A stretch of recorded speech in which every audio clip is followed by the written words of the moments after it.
వచ్చేటప్పటికి కాపర్ల గురించి, విశ్వాసుల గురించి, సువార్థకుల గురించి, అందరి గురించి చెప్పి 37వ వచనంకి వచ్చే సమయంలోనికి ఎవ్రీథింగ్ అయిపోయింది. ఎంత బాధాకరమైనటువంటి విషయమే. దేవుడే అంత బాధపడుతూ తిరిగి ఆయన ఉజ్జీవంలోనికి నడిపిస్తూ ఉన్నాడు. హల్లెలూయా. 1800వ సంవత్సరం 34వ సంవత్సరంలో మనం గమనించినట్లయితే ఒక ఆయన జన్మించాడు ఇంగ్లాండ్ దేశంలో. ఆయన పేరు చార్ల్స్ డోర్సన్. మా చిన్నాన్న కొడుక్కి పుట్టినటువంటి పిల్లలకి అందుకే ఆ పేరు నేను చాలా సెలెక్టివ్గా పెట్టాను, చార్ల్స్ అని పెట్టాను. ఎందుకు తెలిసిన, ఆయనకి ఇవ్వబడినటువంటి బిరుదు ఏంటో తెలిసిన, ప్రిన్స్ ఆఫ్ ద ప్రీచర్ అని.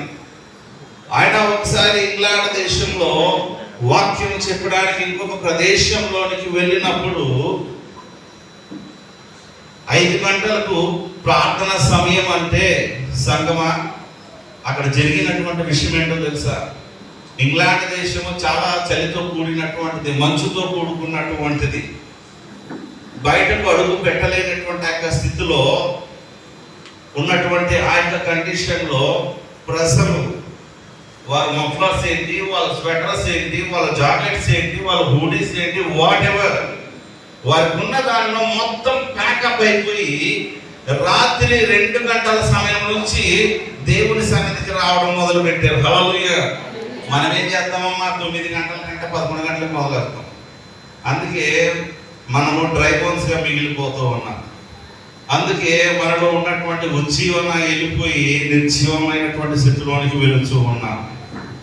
ఆ రోజున ఆయన దేవుని వాక్యం చెప్పడానికి ఆయన వస్తూ ఉన్నారు అంటే స్థలం ఎక్కడ సరిపోదు, బయట ఎక్కడ నిలబడాల్సి వస్తుంది అని చెప్పి రాత్రి 2 గంటల నుంచి పీపుల్ ఆర్ ఫ్లడింగ్ ఇన్సైడ్. వారందరూ ప్రజలందరూ కూడా వరద వలె వస్తూ ఉన్నారు. వారు మొత్తం అంతా ప్యాకప్ చేసుకుని ఉన్నారు, చలికి తట్టుకోలేరండి. అయినను కూడా చర్చ్ నిండిపోయింది, అక్కడ ఉన్నటువంటి స్థలం నిండిపోయింది, టెంట్స్ నిండిపోయి బయట నిలబడి చలిలో దేవుడి వాక్యం కోసం